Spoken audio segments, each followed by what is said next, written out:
പ്രാർത്ഥിച്ചത് പെരിയ ബഹുമാനപ്പെട്ട രാജേഷ് പള്ളിയിൽ അച്ഛനാണ്. ബഹുമാനപ്പെട്ട അച്ഛൻ ഗോതിരത്ത് സെൻറ്റ് സെബാസ്റ്റ്യൻസ് ചർച്ചിൻ്റെ വലിയ ഒരു ഇടവകയാണ്. ആ ഇടവകയുടെ വലിയ ഉത്തരവാദിത്വം ഉള്ള അച്ഛനാണ്. അച്ഛൻ നമുക്ക് വേണ്ടി, പ്രത്യേകിച്ച് കരിസ്മാറ്റിക്കുകാരോടുള്ള സ്നേഹത്തെ പ്രതി അച്ഛൻ ആ തിരക്കുകളൊക്കെ മാറ്റിവെച്ച് വിശുദ്ധ ബലി അർപ്പിച്ച് നമുക്ക് വേണ്ടി പ്രാർത്ഥിക്കുവാനായിട്ട് ഇവിടെ കടന്നു വന്നു.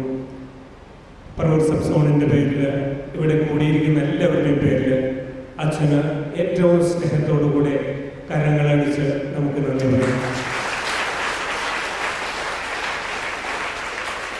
അച്ഛൻ്റെ എല്ലാ ശുശ്രൂഷകളെയും ദൈവകരങ്ങളിലേക്ക് സമർപ്പിച്ചുകൊണ്ട് ഇരുകരങ്ങളും സ്വർഗത്തിലേക്ക് ഉയർത്തി അച്ഛന് വേണ്ടി നമുക്കൊന്ന് പ്രാർത്ഥിക്കാം. ഹല്ലേലൂയ. ദൈവമേ, നന്ദി, സ്തുതി, ആരാധന യേശുവേ. രാജേഷ് അച്ഛൻ്റെ എല്ലാ ശുശ്രൂഷകളെയും കർത്താവെ ഏറ്റെടുത്ത് അനുഗ്രഹിക്കണമേ എന്ന് പ്രാർത്ഥിക്കുന്നു.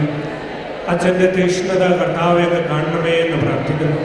സഭയിൽ നിന്ന് അകന്നുപോയ എല്ലാ വ്യക്തികളും സഭയിലേക്ക് തിരിച്ചു വരത്തക്ക രീതിയിൽ കർത്താവെ ഞങ്ങളിൽ നിന്നും അതിനുള്ള ചലനങ്ങൾ ഉണ്ടാകുവാൻ ഈശോയെ ഇടപെടണമേ എന്ന് പ്രാർത്ഥിക്കുന്നു.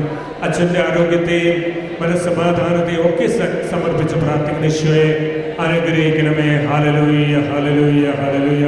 Praise the Lord. Hallelujah, hallelujah. യേശുവേ നന്ദി, യേശുവേ സ്തുതി, യേശുവേ ആരാധന. സ്നേഹമുള്ളവരെ, എത്ര പേരുണ്ട് എന്നെ കുമ്പസാരിക്കാനായിട്ടൊന്ന് കൈവയ്ക്ക്.